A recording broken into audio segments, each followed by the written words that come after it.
Halo Sobat Vokasi, saat ini saya sudah berada di Politeknik Elektronika Negeri Surabaya atau PENS. Bagi Sobat Vokasi yang penasaran dengan pembelajaran di PENS, yuk simak terus videonya sampai akhir.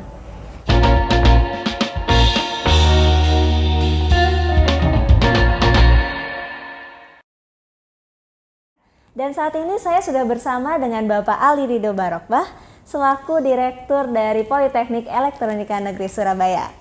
Nah, Bapak Ali ini menerima gelar sarjana dari jurusan Informatika Institut Teknologi 10 November pada tahun 1997.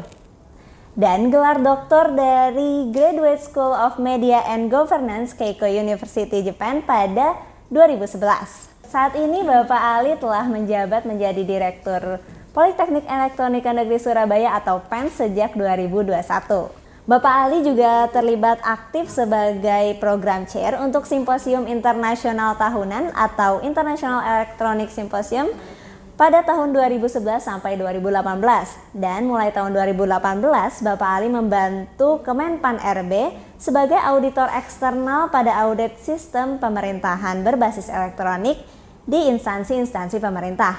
Nah, kalau gitu langsung aja yuk kita berdialog dengan Pak Ali Ridho Barokbah.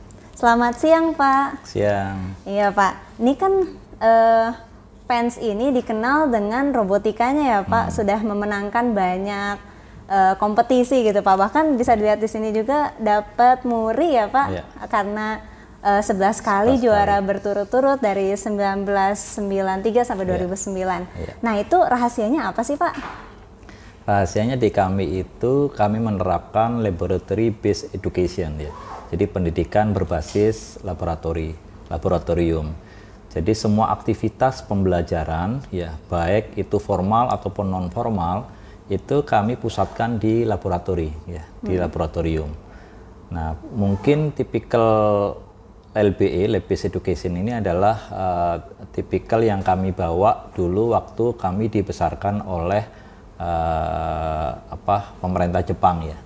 Sejak awal kami diberikan hibah berupa peralatan, berupa gedung, berupa pemberdayaan SDM ya, banyak expert dari Jepang dikirimkan ke kami untuk mendevelop kurikulum ya dan pendekatan pembelajaran. Nah, memang di Jepang itu memang terkenal memang ciri khasnya adalah pendidikan berbasis laboratorium. Nah, itu kemudian mengalir ke kami menjadi satu kultur ya. Nah, begitu kultur itu kemudian terbentuk ya, aktivitas mahasiswa itu di lab-lab itu hidup ya. Kemudian tinggal ya mereka butuh saluran saja. Nah, ketika ada saluran kompetisi robot ya mereka ikut ya. Ya udah ya menang ya gitu ya. Nanti ada saluran kompetisi apalagi menang ya. Jadi karena memang engine-nya ada di LBE itu, Lab Based Education ya. Kedepannya tuh rencananya bakal seperti apa sih Pak? Apakah untuk mempertahankan itu kan lebih susah daripada meraih kan Pak? Nah, bagaimana tuh Pak? Betul. Jadi yang kita pertahankan sekarang itu adalah kultur ya, budaya itu memang harus berjalan terus. Memang ada halangan sewaktu 2 tahun pandemi. Jadi mahasiswa itu tidak berada di kampus ya. Nah, paling tidak bagi mahasiswa baru yang baru masuk 2 tahun yang lalu, mereka tidak sempat melihat kultur itu. Nah, sekarang mereka di tahun ajaran baru mereka masuk. Nah, itu tantangan di kami adalah bagaimana memperkenalkan mahasiswa yang sebenarnya bukan baru, tapi mereka baru masuk kampus sebenarnya. Cuman mahasiswa yang udah 2 tahun yang lalu ya. Itu dengan kultur LBE itu ya. Iya. Nah, itu tantangan di kami ya. Ya mudah-mudahan ya mahasiswa yang tadi dalam tanda kutip mahasiswa baru itu, meskipun bukan baru sebenarnya, itu ya bisa mengenal potensi-potensi lab yang ada sekarang ya. Meskipun di pandemi pun ya kami masih ya dalam skala keterbatasan minimum, itu lab-lab itu masih jalan ya, masih jalan tentunya dengan SDM yang memang tidak boleh banyak ya itu. Tapi mudah-mudahan ya sekarang level PPKM-nya juga sudah turun di level 1, Surabaya sudah aman. Mudah-mudahan di tahun ajaran baru ini mahasiswa baru ataupun yang 2 tahun yang lalu baru masuk, baru mengenal kampus, itu bisa terbawa ke suasana LBE itu. Ya. Berarti untuk membangkitkannya apakah ada cara-cara tersendiri gitu? Ya, yang pertama itu ya memang kita perkenalkan konsep MBKM ya. Itu salah satu daya tarik mereka bahwa di PENS ini ya karena mereka belum pernah tahu sebelumnya.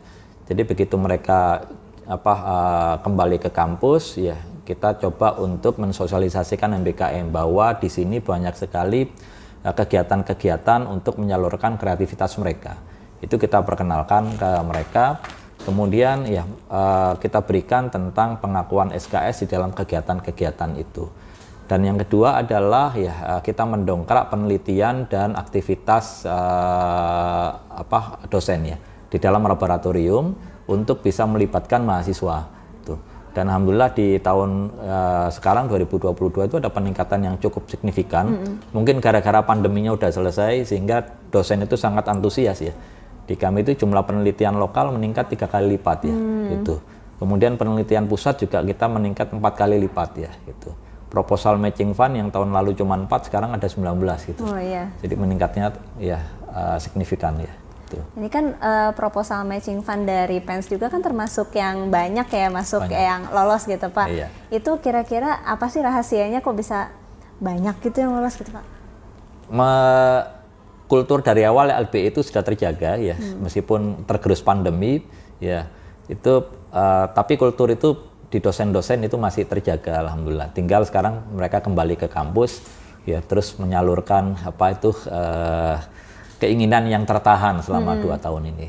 Ya itu mungkin ya gara-gara itu terjadi lonjakan jumlah penelitian, jumlah pengabdian masyarakat ya, kemudian penelitian di level nasional juga sangat signifikan meningkatnya tajam. Jumlah haki juga meningkat tajam ya di tahun 2021 kemarin itu ya itu ada 45 pengajuan ya dibandingkan relatif di tahun 2020 hanya 23. Jadi 2 kali lipat ya. Ya apalagi di tahun ini ya kami itu mendapatkan pencapaian ya sebagai politeknik terbaik ranking 5 di Asia untuk bidang teknik ya. Itu juga memicu para sivitas akademika kami itu ya untuk ya dengan masif mereka menunjukkan kemampuan mereka ya dalam bentuk saluran-saluran yang sudah kita sediakan. Kita buka keran penelitian mereka masuk, kita buka keran pengabdian masyarakat mereka masuk. Gitu. Jadi emang karena dari awal kulturnya sudah seperti itu, jadi lebih mudah untuk mengembangkannya ya. Betul. Nah terus kalau untuk hilirisasi produk dari PENS ini udah ada apa aja tuh Pak yang paling suksesnya gitu?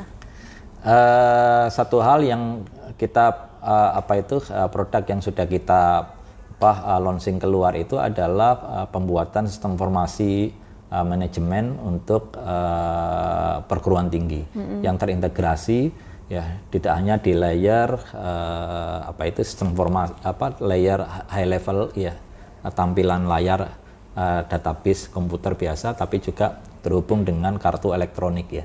Jadi kalau kita keliling di kelas-kelas itu bahkan di lab juga kalau ada laboratorium mereka harus absen, mahasiswa itu tinggal klik, di situ ada mesin yang kita buat sendiri. Begitu klik ya dosennya buka kelas, klik, kemudian mahasiswanya masuk, klik ya itu absensi ya otomatis masuk ya. Absensinya itu otomatis ya. Nah itu yang kita jual di berbagai perguruan tinggi yang lain. Kemudian adapun yang lain ya di PENS itu sangat banyak ya produk yang sudah kita jual ke pihak luar ya, terutama kita kerjasama dengan industri ya, banyak ada di robotika, ada juga yang di elektronika ya, seperti yang tadi kita produk-produk embedded system itu lama kita kerjasama dengan berbagai macam industri untuk buat satu komponen ya yang bisa kita produksi di PENS, kemudian kalau kita kolaborasikan kita embed ke teknologi yang mereka jual gitu. Dan itu bentuknya macam-macam.